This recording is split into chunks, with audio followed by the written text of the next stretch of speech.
Welcome to Serving Locally with me, your host, Mrs.Deines, the podcast where we spotlight service in the Longmont and surrounding communities. All right, let's connect.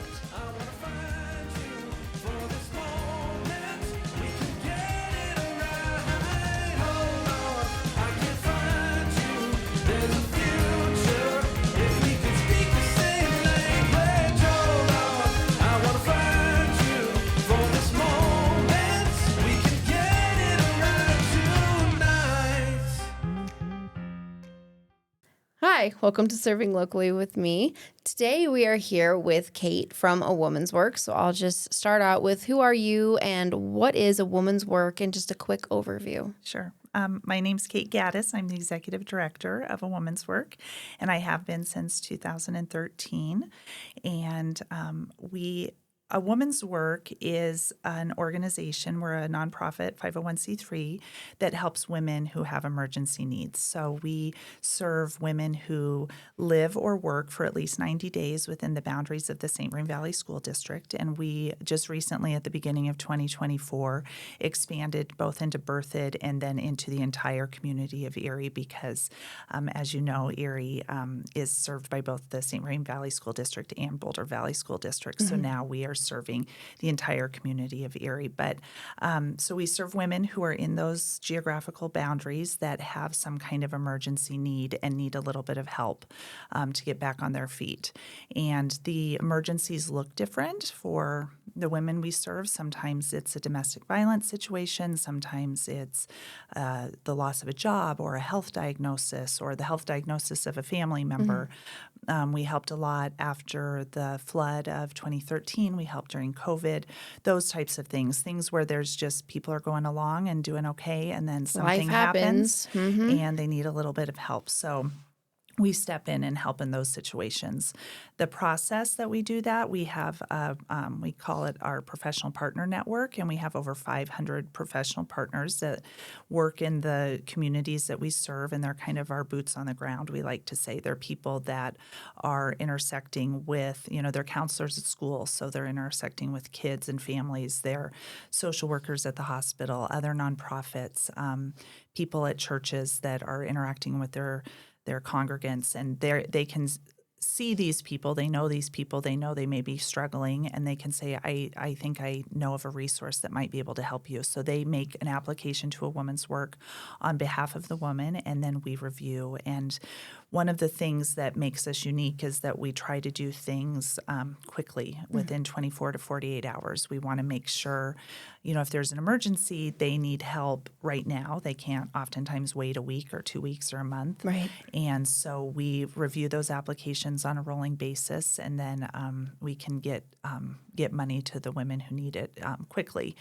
And we never pay bills, or we never give money directly to the women. We always pay bills on their behalf. So it may be a mortgage payment, a rent payment, utilities, daycare, car repairs, those types of things. But so that's our sort of our primary program. We call it our general granting program. We also have a program called Driving for Success that we started about 7 years ago.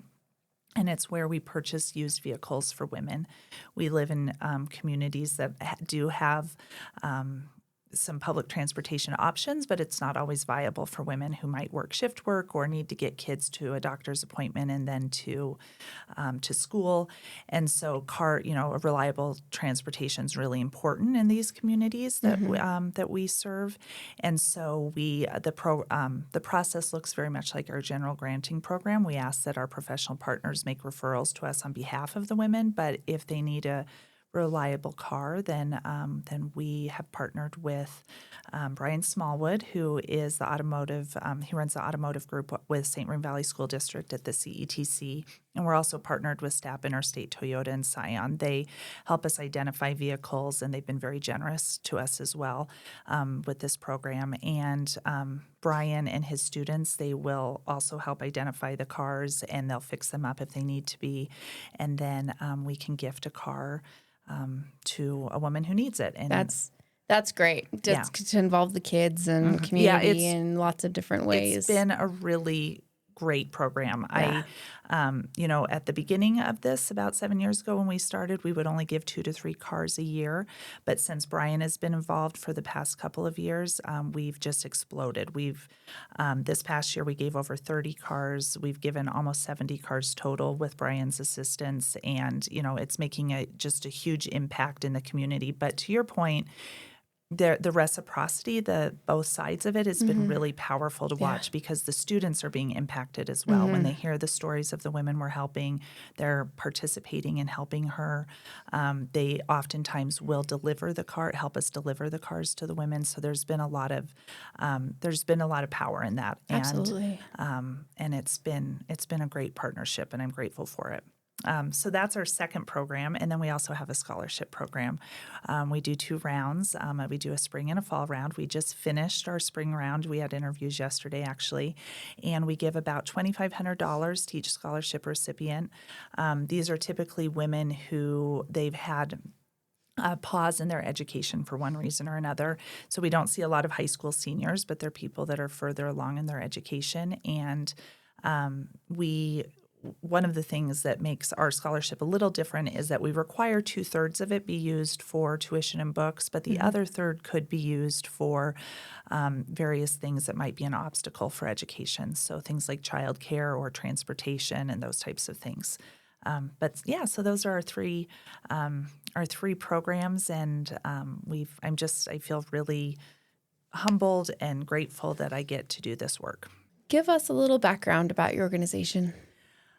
So I've explained sort of how we work in the process, but one of the stories that I really love is how we were formed. So we were formed in 2003, and there was Cindy Noble was the executive director at the Longmont Community Foundation at the time, and she had a person come to her who was going through a pretty tricky divorce, and she had a moment where she thought, I'm not sure I'm going to be able to pay my bills. And, is there help for somebody like me? I've typically been able to, I've typically had pretty stable finances, but I'm going through this sort of rocky emergency time. And are there resources out there for somebody like me? So Cindy and this other woman together did sort of a canvassing of the nonprofits and different kinds of resources in the area, and determined that there was a little bit of a gap. We have, as you know, because of the work you do, we have so many outstanding groups in this area. They do wonderful work. Yes. But sometimes there's a little bit of a gap. Absolutely. There's gaps everywhere, Yes, or just somebody slips through somewhere, or Right. just today it didn't work out. Exactly. So, So a woman's work was formed on that premise that we needed to be able to fill the gap in resources. So they, along with several of people they knew, 5 other people they knew from Rotary actually, formed a woman's work in 2003. And their initial fundraising effort was they wanted to find 100 women to give $100 within 100 days to get the seed money to start the organization. And it only took 13 days to get 100 women to give $100 each. And then we had the seed money, and we were ready, to give it out to people who needed it.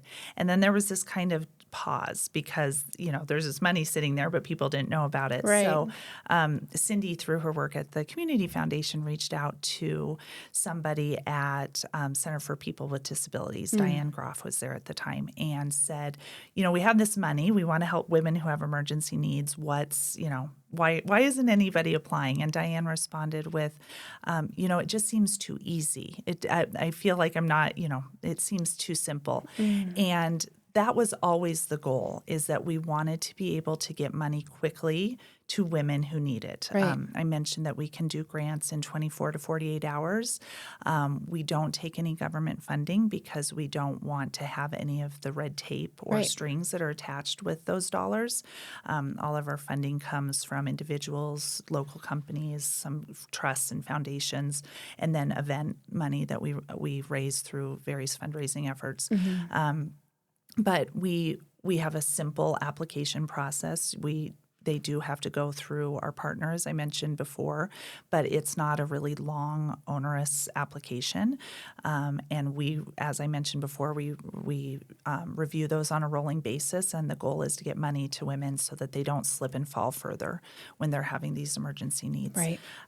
So anyhow, we've been serving this area since 2003, and we've grown a little bit every year, and there continues to be need, and we continue to try to tell our story and what we're doing because the work we do is quiet. I should mention that all of our applications come to us anonymously. So our staff has to know the names of the individuals that we're helping because we pay the bills and write the checks on their behalf. But our board, we have a board of 16 women who review these applications, as I mentioned, on a rolling basis. So they're reading them sometimes every day and sometimes multiple times a day. But they never know the names of the individuals that we're helping. And we will take out some identifying characteristics as well so that, if they have a job or, if there's something about their story that would identify them, we'll change that a bit. But the work we do is quiet. We're helping women that walk in, their kids walk in the halls with our kids at school. We shop in the same grocery stores with them, but because the way we do this, it's anonymous. We try to maintain women's dignity through the process. It's quiet, still impactful, but quiet. And so anyhow, so I'm always trying to find ways to tell our story so more people know who we are so they can get involved on the donor side, but also if they want to help identify people that need help, we need those people out there as well. Oh, that's great. Yeah. What is your focus at A Woman's Work? Our focus, I've never been asked that question in that way. We are here. We don't consider ourselves a handout or a hand up. We want to help women who have some obstacle or emergency stay on their feet and keep going because, The spiral down happens fast. It does, and it's not necessary. We have so many generous people in this community that want to stop that from happening. So to the extent we can step in and stop that cycle or the spiral down, it saves the woman, it saves her family to the extent she has one. Future. Yeah, and it stabilizes the whole community. So I would say that is our focus, is stabilizing women and ultimately the community through each of those acts. Very good. So who are you trying to reach with your organization? Well, it's the whole community. I do think the entire community benefits from the work we do at A Woman's Work, but it's women. It's women who are having a hard time. And, and again, because of the anonymity piece, I think we're able to sometimes help women who wouldn't typically ask for help.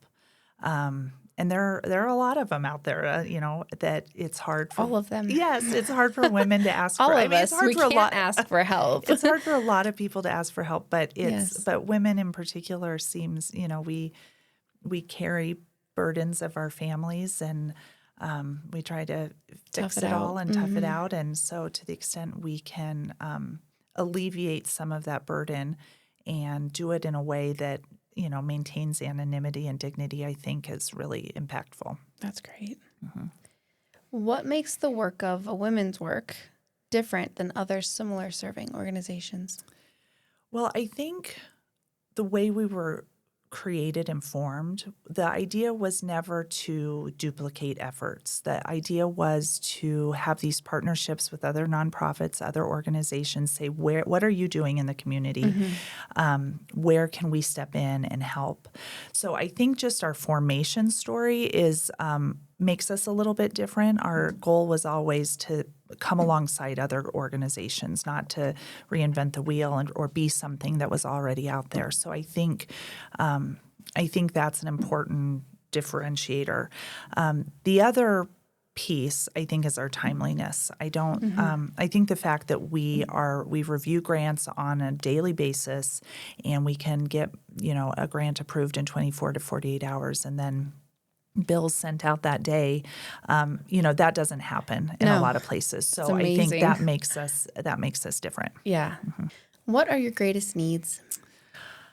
Our greatest needs, I've talked about this a little bit, is just telling our story to people so people know that we're here to Right. help, but also so people know that we're here if they want to get involved and donate. And, we can't give money away if we're not raising money. So it's, we're always bringing money in and giving it out. So Yeah. I think that's our, I think just people knowing who we are so that they can participate in either side of the equation, I think is our greatest need.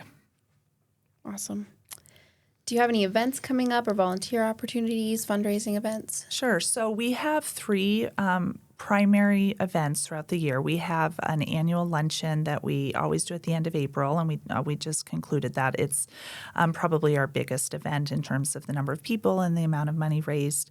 Our next event is coming up at the end of August. We're doing a pickleball tournament, and it's on Thursday, August 28th, and it will be there's going to be pickleball at various courts throughout the Longmont area, but also there will be an after party and dinner at Fox Hill at the conclusion of the event. So we're looking to have 100 to 120 pickleballers come out and have a little fun and play and help support a woman's work. And then we have an event at it'll be on October 2nd this year it's called a Vintage Affair, and we do that.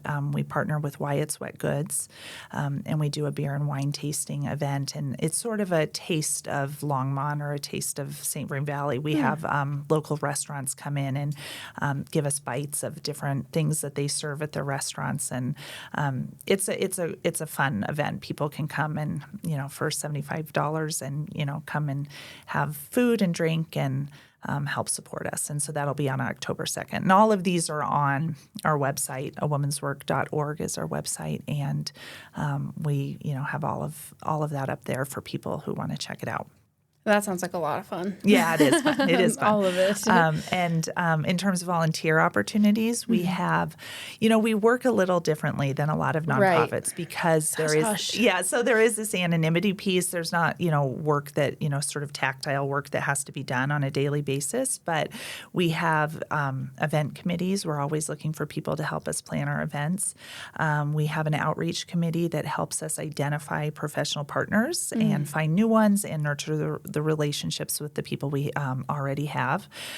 We have a monthly volunteer sort of administrative things, stuffing envelopes, those types of things. We do that on the fourth Tuesday of every month, and we're always looking for people to come and help with that. But yeah, we're all of that is listed on our website as well, and we're always looking for people to get involved and get engaged. Very good. So you've already said how can the email and everything. You're on my QR code. How can people contact and find out more about a woman's work? So the best way is probably to go to the website, and we have, you can fill out on the contact tab, you can send an email to us, or our phone number's on there as well. You can give us a call. Those are probably the best ways to get engaged with us. We'll reach out. We also have, Facebook and Instagram, and would love for people to follow us there. And, we post everything that we're doing to the extent that we are doing things. Yeah, and it's great because I see those. I think, is it monthly that you guys say, this month we helped a woman with this? And you always post those, and I share them because I think that those are great. They're Thank inspiring. You. It's great to see, you're just it's not a continuous every month you're paying somebody's bills, but it's man, this month was really hard, or we had to emergency take out teeth this week or something because of, an infection or something. Those have an impact. And you're just like, when most people are living paycheck to paycheck or slightly behind paycheck to paycheck, that when something does happen, that makes a huge difference. Yeah, so that's amazing exactly that right. you guys can do that. Yeah, thank you. Is there anything else you would like to add or share, some stories that you might feel like adding to this conversation? Yeah, I think the stories obviously are where all the power is in what we do. And you mentioned a couple of little things, but, we help, again, the people we are helping are people that many of the members of our community are intersecting with on a day-to-day basis, and they just may not know it. we have, a family that, the husband was diagnosed with cancer, and he had to take time off, and he didn't have paid time leave that he could use. So the woman applied for money to help cover their mortgage for a month, so that they could stay afloat. And again, to the point you made earlier about the spiraling, it stops that spiral. If we can keep this family afloat while they're dealing with this emergency, then they won't spiral into further debt and further problems down the road. Well, and I'm sure you guys can connect them. You connect them to other resources in the community. So it's not just an end all. You get one-time help, and then we're done with you. Right. There's connection there. Right. Some And more that, resources. as I mentioned before, with our formation, that was always the goal, is that we would be working alongside other groups who are providing maybe longer-term assistance or connecting them to federal funding that might be available for whatever it is. Anyhow, so I think, the stories are where all the power is, and it's just I can't impress enough of, because I know who many of these women are, they're people that are walking the streets with us and just need a little bit of help. Yeah. And it can just be for a short period of time. Maybe just once. Maybe you just need that one-time help to Exactly. For a couple years, we were the ones that needed the help. And some weeks it feels like it. It's like, man, how are we going to get through this week? But the resources here in Longmont are just amazing, and just getting connected is hard, but that's a great way to get in there is through somebody else advocating for you, and then asking for help. That's great. Right. My last question is, what does service mean to you? I think service is tied to community. And I grew up in Longmont. I moved here summer before my 6th grade year. I went to Central Elementary and Longs Peak Middle School. That was junior high at the time, and then to Longmont High School. My husband was born in Longmont. We're from this area. And I think I didn't appreciate it when I was younger, but I appreciate it certainly now. And we are raising our 2 children here. Our son is in college now, but our daughter has 1 more year of high school. And I think meeting people, being aware of your community, what is happening, where are the needs, looking around, saying, how can I help? How can I step in? To me, that's service. It's not waiting for somebody to ask for it. It's identifying a need and saying, I could help here. I could step up and do something, and doing it. And I think that's what makes our community so strong here, is there's so many people and organizations that are willing to do that. I have this story of a friend whose husband, this was several years ago, but her husband had cancer and was going through treatment, and he's good now. He's doing well, but they had young kids, and they were barely holding things together. And she tells the story that she looked out the window one day, and her neighbor was mowing her lawn, and he hadn't knocked on the door. He hadn't said, "Can I mow your lawn?" She hadn't said, "Would you mow my lawn?" He just walked down the street and knew what was going on with their family, and said, "Gosh, they probably need someone to mow their lawn," and just fired up his lawnmower and went over and did it. And to me, that is the core of service, is that you see a need, and instead of waiting for somebody to ask for it, you just step in and do it. That's a great story. It is a great story. Oh, it made me tear. I know. For the second time today. It's a rough day. That's a great story. Yeah. So that was maybe a little long-winded, but I think it's just being on the lookout and then stepping in when you can. No, that's fantastic. Oh, I like that. I love everything that I'm hearing. I had no idea about a women's work, and I'm glad that I connected with you guys through Club Pilates. Yes. Yeah. And you guys gave a whole bunch of notebooks and stuff for us to give at the pageant that I gave all the ladies. Yes. To hopefully make some reach there. But that's amazing. what you Thank you. guys do. And Thank you. I appreciate that for the community. Yeah, I'm grateful and humbled, really, to have this job. It humbles me about daily, and I'm just grateful to be able to step in and help when I can. Amazing. Well, Yeah. thank you so much for coming on. Thank you for having me. And thank you for all that you do in the community. You too. And I always say this, but I look forward to everything that you guys do in the future, because it does. It makes a huge difference, not just today, but to that woman's kids. Yeah. You know, it does. It is building and strengthening our future, not just our communities today. So thank you. Great. Thank you, Michelle. I appreciate it. Yeah. Thank you to my guests, my listeners, and my supporters. Serving together, we can strengthen our community. Please like and subscribe. Do all those other things. You know you got to do them, because that's the easiest way that you can serve right now. All right, now go. Connect with others and be a blessing.